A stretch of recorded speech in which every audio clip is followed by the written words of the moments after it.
ሰላም ጤና ይስጥልኝ ወደ ፕሮግራሜ ተከታታዮች ቤተሰባችን የቴሌቪዥን አገልግሎት አሁን ሰዓቱን ጠብቆ ወደ እያንዳንዳችሁ ቤት መጥቷል። እኔ ፓስተር ደረጀ ነኝ የፕሮግራሙ አዘጋጅና አቅራቢ።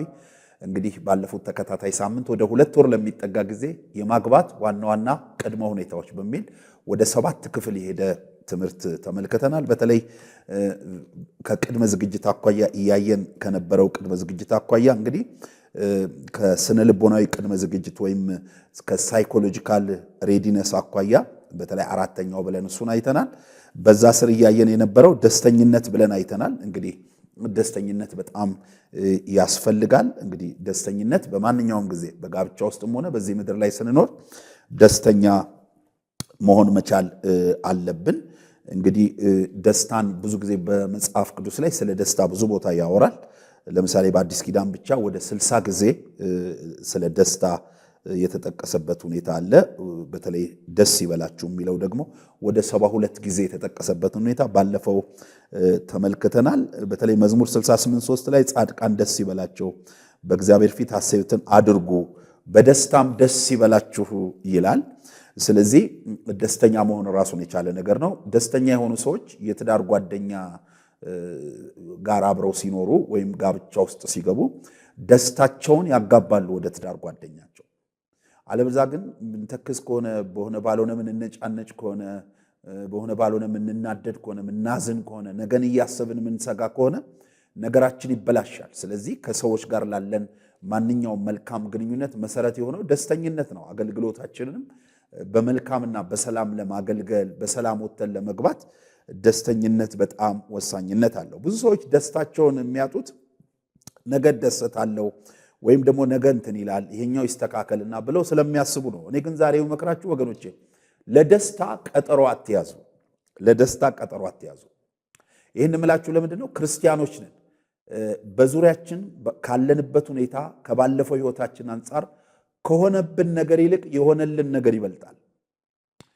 ምድር፣ ሰይጣን፣ ስጋና ደም የተለያዩ የኑሮ ጫናዎች ወይም የተለያዩ ውጊያዎች ካደረሱብን ነገር በላይ የሆነልን ነገር ይበልጣል ወገኖቼ።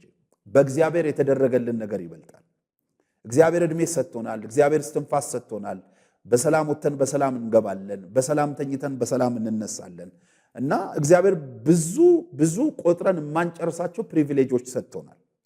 ስለዚህ ለደስታ ቀጠሮ መያዝ አይገባንም። ብዙ ጊዜ ለደስታ ቀጠሮ የሚይዙ ሰዎች ዓለም እንደማትሞላ የማይረዱ ናቸው። ዓለም አትሞላም። ብዙ ችግሮችን ብትቆጥሩ ብዙ ችግሮች በዙሪያችን አሉ።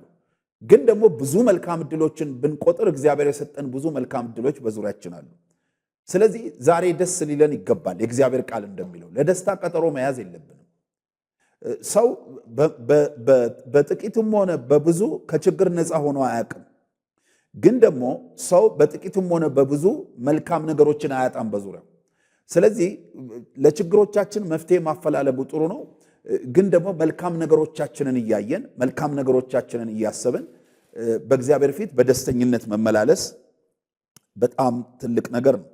ለዚህ ነው ባለፈው ሳምንት እንዳልኳችሁ መዝሙረኛው መዝሙር 139 ከ13-16 ላይ አቤቱ አንተ ኩላሊቴን ፈጥረሃልና በእናቴም ሆድ ሰውረኸኛልና ግሩምና ድንቆኝ ተፈጥሬያለሁና አመሰግንሃለሁ ይላል። እና ግሩምና ድንቆነን መፈጠራችን በራሱ ወገኖቼ በራሱ ጤና ሆነን መውጣት መግባታችን በራሱ ደስታ ይሰጠናል። ስለዚህ መደሰት አለብን። እንደገና መዝሙር 119 ከ164 እስከ 65 ስለ ጽድቅ ፍርድ 7 ጊዜ በቀን አመሰግንሃለሁ ሕግህንም ለሚወዱ ብዙ ሰላም ነው ይላል። ብዙ ሰላም ነው ይላል። ወገኖቼ እግዚአብሔር ምን አላችሁ? እግዚአብሔር በቃሉ ላይ ምን ተናገራችሁ? እግዚአብሔር የሰጠን ቃል ምንድን ነው? የሚገርማችሁ እግዚአብሔር የሰጠን ቃል በተስፋ ቃል የተሞላ ቃል ነው። ተስፋ አለው ብዙ። ተስፋው ጊዜያዊ ብቻ አይደለም። የዘላለም ተስፋ እግዚአብሔር ሰጥቶናል።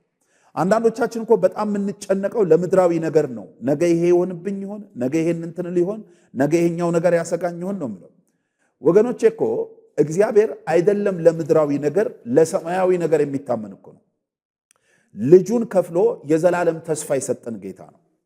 ስለዚህ ወገኖቼ ደስተኛ መሆን ይገባል። ደስተኛ ሰዎች ሲያገቡ ለትዳር ጓደኛቸው ሰላም ይሰጣሉ። አንድ ነገር ልንገራችሁ ወገኖቼ፣ ካገባችሁ አይቀር በተቻለ መጠን አሁን ካላችሁ የተሻለ ደስታ ለማግኘት ጸልዩ። ለዚህ አይምሯችሁን አዘጋጁ። ካገባችሁ አይቀር አሁን ካለው የተሻለ እረፍት፣ ካገባችሁ አይቀር አሁን ካለው የተሻለ የጽድቅ ምልልስ፣ ካገባችሁ አይቀር አሁን ካለው የበለጠ እግዚአብሔርን መቅረብ፣ እግዚአብሔርን መፍራት፣ የበለጠ መቀደስ፣ ካገባችሁ አይቀር ነገሮቻችሁ ሊጨምሩ ይገባል። ልክ ነው። ይሄ ስላችሁ ጋብቻ አልጋ ባልጋ ነው እያልኳችሁ አይደለም። ግን አንዳንድ ጊዜ ጋብቻዎቻችን ላይ ከአቅማችን በላይ በሆነ ምክንያት የሚገጥመን ችግር አለ። አንዳንዶቹ ደግሞ ችግሮች ከአቅማችን በላይ አይደሉም። ስለዚህ ደስታን ለማምጣት ከአቅም በላይ አይደለም። አንተ ለሷ ደስታ ምክንያት ለመሆን፣ አንቺ ለሱ ደስታ ምክንያት ለመሆን ይህንን ትችላላችሁ። ጌታ ይረዳችኋል። ስለዚህ ያላገባችሁ ሰዎች ደስተኛ ነኝ ወይ? አለዛ አንተ ሐዘን ካለብህ ታሳዝናታለህ የምታገባትን ልጅ። አየህ፣ አንቺ ነውጥ ካለብሽ የምታገቢውን ሰው ታናውጨዋለሽ። አየህ፣ አንተ ድካም ካለብህ የምታገባትን ሴት ታደክማታለህ። ስለዚህ ለዚህ አይምሮን ማዘጋጀት ያስፈልጋል። ከዚህ ከኢሞሽናል ሬዲነስ አኳያ በተለይ ደስተኝነት በጣም ወሳኝነት አለው። በጣም ወሳኝነት አለው። ደስተኛ መሆን ይገባል። ሁልጊዜ በጌታ ደስ ይበላችሁ ነው የተባለው። በሁሉ አመስግኑ ነው የተባለው። እኛ ብዙ ቃል አለን፣ እኛ ብዙ ተስፋ አለን ወገኖቼ። ስለዚህ ደስተኛ ሁኑ። የምትተክዙ ሰዎች፣ የምታዝኑ ሰዎች፣ እኔ አንድ ነገር ላሳስባችሁ ፈልጋለሁ። ራሳችሁን ከትላንታችሁ ጋር አነጻጽሩ። ዛሬ እግዚአብሔር የተሻለ ነው እያኖራችሁ ያለው። እንደው ብዙዎቻችን በዚህ ቴሌቪዥን መስኮት የምንከታተል እኔንም ጨምሮ ከትላንት የተሻለ በልተናል፣ ከትላንት የተሻለ ለብሰናል፣ ኖረናል። እግዚአብሔር ዕድሜን ቀጥሎልናል። ባለፈው ሳምንት በጣም በስፋት ይህን ስነግራችሁ ነበር። ብዙዎችም ደውላችሁ ደግሞ በጣም የሚገርምና ጥሩ የሆነ የሚያበረታታ አስተያየት ሲሰጣችሁኝ፣ እውነቴን ነው ብላችሁ መሽቶ እስኪነጋ እኛ አይደለን የሚያነጋ ነው እንዴ። በጣም ብዙ ተመልካቾች በተለይ እየገረማቸው እንደው ደግመህም ብትነካው ያሉኝ ማለት ነው። እያንዳንዱ ሲስተማችንን እኛ አይደለን የምንቆጣጠረው። አያችሁ፣ እግዚአብሔር ነው የሚቆጣጠረው። አሁን የነርቭ አሰራርህን በሚሊዮን ሜትር የሚቆጠር ነርቭ እኮ ነው ላይ ያለው ቢዘረጋ ማለት ነው። እሱን ማን ነው የሚቆጣጠረው? እንደው አንዳንድ ጊዜ ትዝ ይላችኋል። አንዳንዴ እኮ ቴሌ ራሱ የሆነ ገመድ ተጠላልፎ የሆነ ነገር እንትን ብሎ እንትን ተቋረጠ ምናምን ይለናል። መብራት ኃይል የሆነ ነገር ተጠላልፎ ምን ነው ለምን ነው ያልተጠላለፈው? ውስጥ ለምን ነው እጅ የሚሰራው፣ እግር የሚሰራው፣ አይን የሚሰራው? አየህ፣ ለምን ነው ምግብ በልተህ የሚፈጭልህ በሰላም እንዴ? ለምን ነው አይን በሰላም የሚያየው? ለምን የምንሰማው? ይሄ ጆሮ ብቻ እኮ እዚህ ከአንገት በላይ ብቻ እኮ ያለውን ውስብስብ ያለ ነገር አናቶሚውና ፊዚዮሎጂውን እኮ ብናነባው ውስብስብ ያለ ነገር ያስደንቃል። እሱን እኮ አንብበው እግዚአብሔር የለም ማለት አይቻልም። አያችሁ፣ አናቶሚውንና ፊዚዮሎጂውን እኮ አውቆ ወገኖቼ እንዴ እግዚአብሔር የለም ማለት አይቻልም። ይሄን ሁሉ ሲስተም ማን ነው የተቆጣጠረው? ሰው ብዙ ሺህ ዓመት ለመመራመር ይሄን ለመፈለግ ሰው ብዙ ሺህ ዓመት የፈጀበትን ይሄን ሲስተም ብላ ዓለማውያን ያጠኑት ማለት ነው። ስኬሌታል ሲስተም፣ ነርቨስ ሲስተም፣ እንትና ሲስተም፣ ማስኩላር ሲስተም ተብሎ በብዙ ሲስተም እኮ የተጠናው የሰው ልጅ እግዚአብሔር ከፈጠረ ከብዙ ሺህ ዓመት በኋላ ነው እዚህ ላይ ዓለም የደረሰችው። እና ይሄን ማን ነው የሰጠ? እግዚአብሔር ነው። ዛሬ ባለ ነገር ተደሰት። ዛሬ ባለ ነገር ተደሰት። እንደውም እኮ ተጠንቷል አልኮቹ እንጂ ገና ተጠንቶ እኮ ያላለቀ ደግሞ ብዙ ነገር አለ። ሰውን እኮ አሁን ሰው ከአንገቱ ከዚህ በፊት ነግሬያችሁ ሆነ ከአንገቱ በላይ ብቻ ይሄንን ጭንቅላቱን እግዚአብሔር ወደ 80 ቢሊዮን ሕዋስ ተጠቅሟል። ኒውሮንስ የሚባሉት እነዚህ እርስ በርስ የተጠላለፉት እንድናስብ እንድንመራመር ምናምን ያደርጉን በጣም እኮ ነው የሚገርሙ። በጣም እነሱን ለማጥናት ተጠንቶ ገና አላለቀም። እነሱን ለማጥናት ከ20 ሚሊዮን ዓመት በላይ ይፈጃል ነው ያሉት አጥኞቹ፣ ይህንን ጭንቅላት ብቻ ለማጥናት። አሁን እኮ ያለው እኮ ጥናት ተጠናቋል ማለት አይደል? ገና ብዙ ነው። ረቂቅ ነው ተፈጥሯችን። አየህ፣ ይሄን ረቂቅ ተፈጥሮ የሰራልህ እግዚአብሔር ነው። እግዚአብሔር ሳይንቅህ ነው አሟልቶ የሰጠ። እግዚአብሔር እጅ፣ እግር፣ አይን፣ የሰውነትን ክፍል ድሃ ሀብታም ሳይል ማንንም ሳይንቅ ሰጥቷል ወገኔ። ስለዚህ ዘና ብለህ ኖር፣ ደስ ይበልህ እንዴ። አንተም ማዝነ፣ ዓለማዊም ማዝነ። አንተም ተስፋ የተገባልህ ሰማያዊ ተስፋ የተገባልህ ተስፋ ቆርጠ ወንጌል አንብቦ ማያቆም ተስፋ ቆርጦ እንዴት ይሆናል? ስለዚህ ወገኖቼ ደስተኝነትን መጠበቅ ይገባል። ያላገባችሁ ሰዎች ደስተኛ ሁኑ። ሌላው ያላገባችሁ ሰዎች ሌላው መመክራችሁ ነገር ከደስተኝነቱ ቀጥሎ በተለይ ጋብቻን ያለ መፍራት ያለ መፍራት የሆነ አንድ በዚህ በጋብቻው ዓለም ሜሬጅ ስካፒዝም የሚባል ችግር አለ። ማለት ጋብቻን የሚፈሩ ሰዎች አሉ። ሜሬጅን ስካፕ የሚያደርጉ በጋብቻው ከሚገኘው መልካም እድል ይልቅ በጋብቻ ውስጥ ያለውን ቻሌንጅ የሚያወሩ ሰዎች አሉ። ልክ ነው። ምድር ላይ በኖር በራሱ ቻሌንጅ አለ። ጋብቻ ኃላፊነት አለው። ጋብቻ ሁሌ ደስታ ብቻ አይደለም። ልክ ነው። ደስታ አለው። የተሻለ ሴፍ የሆነ ቦታ ነው። ለጤና የተሻለ ሴፍ የሆነ ቦታ ነው። ለአካላዊ ጤና፣ ለስነ ልቦናዊ ጤና፣ ለጽድቅ፣ ለቅድስና ከሌላው ይልቅ የተሻለ ሴፍ የሆነ ቦታ ነው። ግን ደግሞ ኃላፊነትም አለበት። ልጅ ይወለዳል። ባል ለሚስቱ ኃላፊነት አለበት። ሚስት ለባሏ ኃላፊነት አለበት። እና በፊት እኔ ብለህ ነው የምትኖረው ወይም እኔ ብለሽ ነው የምትኖረው። አሁን እኛ ሆናችሁ ነው የምትኖሩት። ስለዚህ ከዚያ አኳያ ኃላፊነት ቢኖረውም ይህን ያህል አደገኛ አይደለም። በጣም የሚገርማችሁ ሳይኮሎጂካሊ ጋብቻን በጣም የሚፈሩ ሰዎች አሉ። በነገራችን ላይ ብዙ ጊዜ ማህበረሰቡ ምን ይመስለዋል? ያላገቡ ወንድሞችና እህቶች ሳያገቡ የቆዩ ስላጡ ይመስለዋል። ሴቶቹም ጠያቂ ስላጡ ይመስለዋል። ወንዶችም ደግሞ እየጠየቁ እምቢ ስለተባሉ ይመስለዋል ብዙ ሰው። እኔ ይሄ ሚስጥር የገባኝ የጋብቻ አማካሪ በሆንኩባቸው በዚህ ባለፈው 16-17 ዓመታት ነው። ለካ እየተጠየቁ እምቢ ያሉ ማያገቡ አሉ። የሚገርማችሁ ለምን? ሜሬጅ ስካፒዝም ነው። በቃ ጋብቻን ይፈሩታል። እናቴ ጋር ይሻላል ጎምን በጤና ለምን? አንዳንዶቹ አይምሯቸው ጋብቻ አግብተው የተቸገሩ፣ አንዳንድ እህቶች አይምሯቸው ጋብቻ አግብታ ፊቷ ላይ ማዳት የወጣ፣ አግብታ የተጎሳቆለች፣ አግብታ ኢኮኖሚያ የተጎዳ፣ አግብታ ውበቷ የቀነሰ ብቻን ያሳያቸዋል። ግን ደግሞ እኮ ወገኖቼ አግብታ ደግሞ ሶሻሊ ሴኪዩርድ የሆነች ደግሞ አለች። አግብታ ስፒሪቹዋሊ ሴኪዩርድ ደግሞ የሆነች አለች። አያችሁ? አግብታ ደስተኛ የሆነች፣ አግብታ የተሳካላት አለች። እንዴ አግብታ እኮ የተፈታች ብቻ አይደለችም። አግብታ እኮ በጋብቻዋ 30-40 ዓመት ደግሞ የቆየች የተከበረች፣ ልጅ ያየች፣ የልጅ ልጅ ያየች ደግሞ አለች። አያችሁ? ወንድሞችም ቢሆን አንዳንዶች በጋብቻ ካገቡ በኋላ በኢኮኖሚ የተቸገሩ ጓደኞቻቸውን ብቻ ወደ አይምሮ ያመጣሉ። ካገቡ በኋላ ምናልባት ጨቅጫቃ ሚስት የገጠመቻቸው ጓደኞቻቸውን ብቻ ወደ አይምሯቸው ይመጣሉ። እነዛም አፋቸው አያርፍም፣ ያወሩላቸዋል። ስለዚህ ሜሬጅን ስካፕ እያደረጉ ይሄዳሉ። ይሄ በጣም አደገኛ አመለካከት ነው። በጣም አደገኛ አመለካከት ነው። ጋብቻ ውስጥ መልካም እድልም አለ። ጋብቻ ውስጥ ጥሩ እድልም አለ። ጋብቻ ውስጥ ጥሩ አድሎትም አለ። ስለዚህ ጋብቻን ያለ መፍራት እዚህ ፊልጵስዩስ 4:6 ላይ እንዲህ ይላል፣ በነገር ሁሉ በጸሎትና በምልጃ ከምስጋና ጋር በእግዚአብሔር ዘንድ ልመናችሁን አስታውቁ እንጂ በአንዳች ነገር አትጨነቁ ይላል። እኛ ክርስቲያኖች ነን። ክርስቲያናዊ ጋብቻ ለጌታ ሰጠ ነው የምትገባው። ባህሪዬን ለእሷ እንዲመች አድርግ፣ ባህሪዋን ለእኔ እንዲመች አድርግ። በቃ እሷ ለእኔ እንድታዝን አድርግ፣ እኔም ለእሷ እንዳዝን፣ እንድሸከማት፣ እንድትሸከመኝ ብሎ ለእግዚአብሔር አሳልፎ ሰጥቶ መግባት ነው። ብዙዎች ይፈራሉ። ይገርማቸዋል። ገንዘብ አላቸው፣ ኢኮኖሚ አላቸው፣ እድሜያቸው ደርሷል፣ ማስተዋል አላቸው። አንዳንዶቹ አገልጋዮች ናቸው። አንዳንዶቹ በቢሮ በአገልግሎትም ቦታ ትልልቅ የተሸከሟቸው ኃላፊነቶች አሉ። ግን ጋብቻን ሲፈሩ ታያቸዋላችሁ። እግዚአብሔር ከእንዲህ አይነት ፍርሃት ይጠብቃችሁ። ማቴዎስ 1:20 ላይ እንዲህ ይላል፣ የዳዊት ልጅ ዮሴፍ ሆይ ከእርሷ የተጸነሰው ከመንፈስ ቅዱስ ነውና እጮኛህን ለመውሰድ አትፍራ ሲለው እግዚአብሔር እንመለከታለን። ዮሴፍን ዮሴፍ ለነገሩ ማርያም በድንግልና ስለጸነሰች በተለይ በአይሁድ ዘንድ ሕግን ስለተላለፈ በድንጋይ መወገርንም የፈራ ይመስለኛል። ከዚህ አኳያ ነው እንግዲህ ማርያምን በድብቅ ሊተዋት አሰበ ይላል። በጣም የሚገርመው ነገር ግን ደግሞ እግዚአብሔር ጣልቃ ገባና እሷን ለመውሰድ አትፍራ ይላል። ልክ ነው። ዮሴፍ ማርያምን በዚህ በእርግዝናዋ ምክንያት ኢየሱስን በድንግልና በመጸነሷ ምክንያት ፈርቶ ሊተዋት ቢያስብም አንዳንዶች በተለያየ ምክንያት ፈርተው ጋብቻን የሚፈሩ አሉ።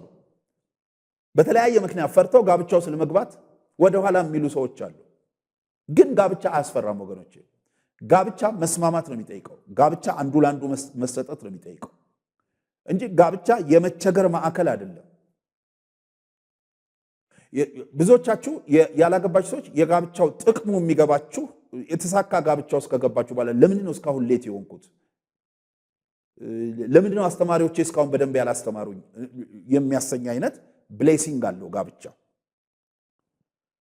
ስለዚህ በተቻለ መጠን ከዚህ ከፍርሃት ራስን ነፃ ማድረግ ይገባል። ደግሞም ለጌታ አደራ መስጠት ነው፣ ለጌታ ኃላፊነት መስጠት ነው። ለመሰላችሁ እንደውም ጋብቻ ውስጥ ካለው ቻሌንጅ ይልቅ ብዙዎች መረዳት ያለባችሁ ነገር የሚያስፈራው የብቸኝነት ቻሌንጅ ነው የሚያስፈራው። ምክንያቱም ምናልባት በታሪክ በየአካባቢያችሁም በየሰፈራችሁም ይሄ ገጥሟችሁ ሊሆን ይችላል፣ በየቤተሰቦቻችሁም ይሄ ገጥሟችሁ ሊሆን ይችላል። ሳያገቡ ረጅም ዕድሜ የቆዩ 80 70 የሆናቸው ሰዎች መጨረሻ ላይ በጣም ከባድ ችግር ውስጥ ነው የሚገቡት። መቄዶንያን የመጎብኘት እድል ያላችሁ ሰዎች ከዛ ውስጥ በጣም ጥቂት ቁጥር የማይባሉት ሳያገቡ የቆዩ ልጅም ደጋፊም ቤተሰብም የትዳር ጓደኛም የሌላቸው መጨረሻ ላይ ጎዳና ላይ የወደቁ ናቸው። እኔ እንድታገቡ ላስፈራራችሁ አይደለም። በዓለም ላይ ግን ያለውን ሁኔታ ደግሞ ማወቅ አለብን። ስለዚህ ማግባት ጥሩ ነው። ቤተሰቦች ልጆቻችሁ ከደረሱ ስራ ከያዙ በኋላ እንዲያገቡ ካውንስል ማድረግ መቻል አለባችሁ። እንዲያገቡ ማገዝ አለባችሁ። ጋብቻን እንደ እስራት እንዳይቆጥሩ፣ ጋብቻን እንደ ቀንበር እንዳይቆጥሩ፣ በቃ ጋብቻን እንደ ነፃነትን እንደሚያሳጣ ነገር እንዳይቆጥሩ ፑሽ ማድረግ አለባችሁ በተቻለ መጠን። ልክ ነው። አንዳንዴ ሜሬጅ ስካፒዝም ላይ አንዳንድ ጊዜ አንዳንዶች ለምሳሌ ጓደኛዋ አግብታ አንዲት እህት ለምሳሌ ጓደኛዋ አግብታ ባሏ ነፃነት የሚያሳጣት ከሆነ ባሏ ከጓደኞቿ ጋር እንዳትገጥም የትም እንዳትሄድ የሚከለክል ከሆነ ቤተሰቦቿን እንዳትጠይቅ የሚከለክል ከሆነ የሚያሰቃያት ከሆነ ሜሬጅ ስካፒዝም ሰለባ ትሆናለች እቺ ጓደኛዋ። አንዳንዴ እንደዚህ የሚያስፈሩ ነገሮች አሉ። ለምሳሌ አንዳንዱ ደግሞ አግብቶ ሚስቱ የምትጣላው ከሆነ ሲወጣ ሲገባ የምትጨቀጭቀው ከሆነ ስቃው የምታበላው ከሆነ እና ይሄ ጓደኛው ሊፈራ የሚችልበት ሁኔታ አለ። ግን ደግሞ ወገኖቼ ነገራችንን ለእግዚአብሔር አሳልፎ ሰጥቶ ጋብቻ ውስጥ መግባት መልካም ነገር ነው። በጋብቻው ምክንያት የተጎዱ ሰዎች የሉም። ጋብቻ ውስጥ እንደ እግዚአብሔር ሐሳብ ካለመመላለስ የተነሳ ጉዳቱ ለራሳቸው የተረፋቸው ሰዎች ይኖራሉ እንጂ ጋብቻ በመሰረቱ ማንንም እንዲጎዳ እግዚአብሔር አልሰጠም። ጋብቻ እግዚአብሔር ለሰው መልካምን አስቦ ነው ጋብቻን የሰጠው። ለመጀመሪያው ሰው ለአዳም እኮ የሚበላው አጥቶ አይደለም፣ የሚጠጣው አጥቶ አይደለም። የኤደን ገነትን የሚያክል ሀብት ነበረው ወገኖች። እና ግን ደግሞ እግዚአብሔር ይሄ ሁሉ ሀብት ለብቻ ቢሆንም ግን ደግሞ መልካም አይደለም አለው ለብቻ። ስለዚህ የሚመቸውን ረዳት እንፍጠርለታልና የምትመቸውን ሲያመጣለት እንመለከታለን። አንዳንድ ሰዎች እንዲህ ይላሉ፣ ምንድነው የምትመቸው? ሔዋን እኮ ከመጣች በኋላ ነው እንደውም እሱ እግዚአብሔር አትብላ ያለውን ነገር በልቶ ጉድ ሆነ፣ ገነትንም አሳጣቸው የሚለው አሉ። ግን ደግሞ የሚገርማችሁ ነገር ገነትን ቢያጡ እንኳን ከጌታ ሐሳብ ወጥቶ ከገነት ቢባረሩም እንኳን ከዛ በኋላ ከሔዋን ሲለይ አታዩ። ለምን? በቃ አንድ የተመቸው ነገር አለ ሔዋን ላይ። በቃ ለብቻው መኖር አይችልም። ለብቻው መኖር አይችልም። ለዚህ እንትኖች ሶሲዮሎጂስቶች ሰውን ሶሻል አኒማል ነው ይላሉ። ትንሽ አኒማል የሚለው ነገር ባይመችም ግን ሶሻል አኒማል ነው። በቃ ለብቻው የሚኖር አይደለም። ሰው በባህሪው ለብቻው አይኖርም። የሚገርማችሁ ሰው ስነ ልቦናው ካልተቃወሰ በስተቀር ለብቻው አይኖርም። ለብቻ የሚኖሩ ሰዎችም መጨረሻ ላይ ለከፍተኛ የሆነ የስነ ልቦና ቀውስ የሚዳረጉበት ሁኔታ አለ። ስለዚህ ወገኖቼ በዚህ የቴሌቪዥን መስኮት ጋብቻን እንዳትፈሩ አሳስባችኋለሁ።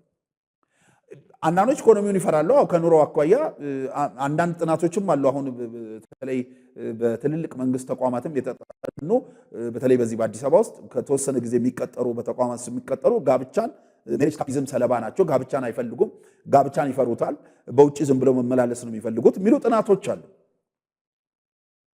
ግን ለምንድን ነው ስንል ብዙ በዚህ ዘመን የኑሮ ውድነቱ አለ ይባላል። ግን ደግሞ እኛ ዘመናዊ ሰዎች ነን።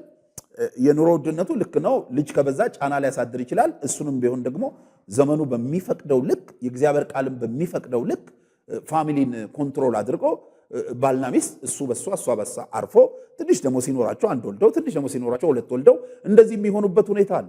ግን ደግሞ ለብቻ ከመኖር ይልቅ በጋራ መኖር ይሻላል። መጽሐፍ ቅዱስን ስንመለከት ጢሞቴዎስ ላይ ምንም እንኳን ወደ ዓለም ምንም እንኳን ይዘን አልመጣንም አንዳችም ልንወስድ አይቻልንም ይልና ምግብና ልብስ ከኖረን ግን እርሱ ይበቃናል ይላል። ስለዚህ እኔ ጥንዶች እኔ የማሳስባችሁ ምግብና ልብስ ካላችሁ እንዳትጋቡ የሚከለክል ሕግ የለም። ስለዚህ በተቻለ መጠን በጋራ መኖር መቻል ይኖርባችኋል። ስለዚህ የእግዚአብሔር ሕግና የእግዚአብሔር ስርዓት በሚፈቅደው መሰረት ወደ ጋብቻ ግቡ። እኛ እናበረታታችኋለን።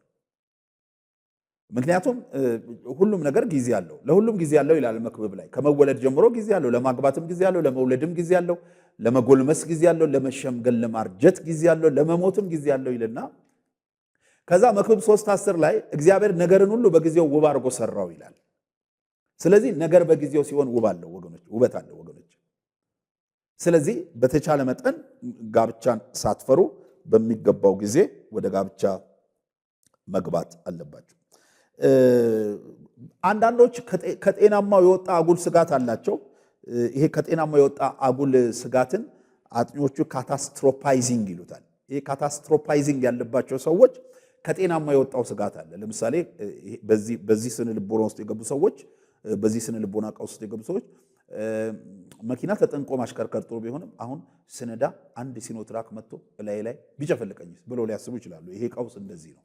በጣም የሚገርመው ይሄ ከአጉል ስጋት ከጤናማው ነገር የወጣ ስጋት። ስለዚህ አጉል ስጋት ውስጥም ያላችሁ ሰዎች አትግቡ ስጋት ውስጥ፣ ግድ የለም። በእናንተ ምንም የተለየ ነገር አይደርስባችሁም። ግን ቢያንስ ምግብና ልብሳችሁን ራሳችሁን ችላችሁ ቤተሰብም ላይ ሸክም እንዳትሆኑ ከቤተሰብ ነፃ ሆናችሁ ቤታችሁን፣ ልብሳችሁን፣ ምግባችሁን የምታሟሉበት ቤዚክ ኒዳችሁን የምታሟሉበት ነገር ካለ ወደ ጋብቻ መግባቱ የእግዚአብሔር ሕግ በሚፈቅደው መሰረት በጽድቅ በቅድስና ከቤተ ክርስቲያን ሰዎች ተመካክራችሁ ወደ ጋብቻ መግባቱ ጥሩ ነው ብዬ አስባለሁ። እንግዲህ በተቻለ መጠን በዚህ ላይ ትልቅ ኮንሰርን ሊኖረን ይገባል ማለት ነው። እንግዲህ ይሄ ትምህርት ከመጀመሪያው ጀምሮ ወደ 8 ክፍል ሄዷል እስካሁን። እንግዲህ አጠቃላይ ሳጠቃልልላችሁ በተለይ የማግባት ዋና ዋና ቅድመ ሁኔታዎች በሚል ነው እያየን ያለ ነው። መንፈሳዊ ቅድመ ዝግጅት ብለን በዛ ውስጥ እንግዲህ ማግባት እግዚአብሔር ከሌሎች ፍጥረታት በተለየ እግዚአብሔር ለሰዎች የሰጣቸው ልዩ ዕድል መሆኑን ማወቅ፣ ማግባት በአንድ ወንድና በአንዲት ሴት መካከል የሚፈጸም መሆኑን ማወቅ፣ ይህንን ተመልክተናል። እንግዲህ በዚህ የእግዚአብሔር ፍቃድ ውስጥ የማግባት ጋብቻ ውስጥ እንግዲህ አጣማሪን ለማግኘት ከፍተኛ ጥረት ማድረግ እንደሚገባ ይህን ተመልክተናል። እንግዲህ ሁለተኛው ያየነው ስሜታዊ ቅድመ ዝግጅት ነው ወይም ኢሞሽናል ሬዲነስ ነው። ትሑትና ገር መሆን ብለናል። እንደዚሁም በጎ ሕሊናን መያዝ ብለናል። እንዲሁም ትዕግስተኝነትና የስሜት ስክነት ያስፈልጋል ብለናል። አራተኛው ሰላማዊ መሆን ብለናል። እንግዲህ እነዚህን ተመልክተናል። ሌላው እንግዲህ ሶስተኛው አካላዊ ቅድመ ዝግጅት ወይም ፊዚካል ሬዲነስ ብለን አካልን በተገቢው መንከባከብ ብለናል። ንጽህናና ውበትን ተገቢነት ባለው ሁኔታ መንከባከብ ብለናል። እነዚህን እንግዲህ ዋና ዋና ነገሮች አይተናል። አራተኛው ስነ ልቦናዊ ቅድመ ዝግጅት ብለናል። እንግዲህ የመጀመሪያው በዚህ ስራ ያየነው ደስተኝነት ብለናል። ሁለተኛው ደግሞ ጋብቻን ያለ መፍራት ብለን ያየንበት ሁኔታ አለ። እንግዲህ በቀጣይ በሌላ ርዕስ ነው የምንመለሰው። በሌላ ደግሞ በቀጣይ አሁን ይሄንን 2 ወር ወጣቶችን ያላገቡትን የሚመለከት ነው በአብዛኛው አዘን ብዬ እዛ ላይ ነው ስናገር የነበረው። የሚቀጥለው ደግሞ በተለይ ባለትዳሮች ላይ ባተኮረ መልኩ እንደዚሁ የተለየ ርዕስ ደግሞ ይዤላችሁ እመጣለሁ። ይህን ትምህርት ተነጋገሩበት። ዩቲዩብ ላይ ተጭኗል፣ እዩት።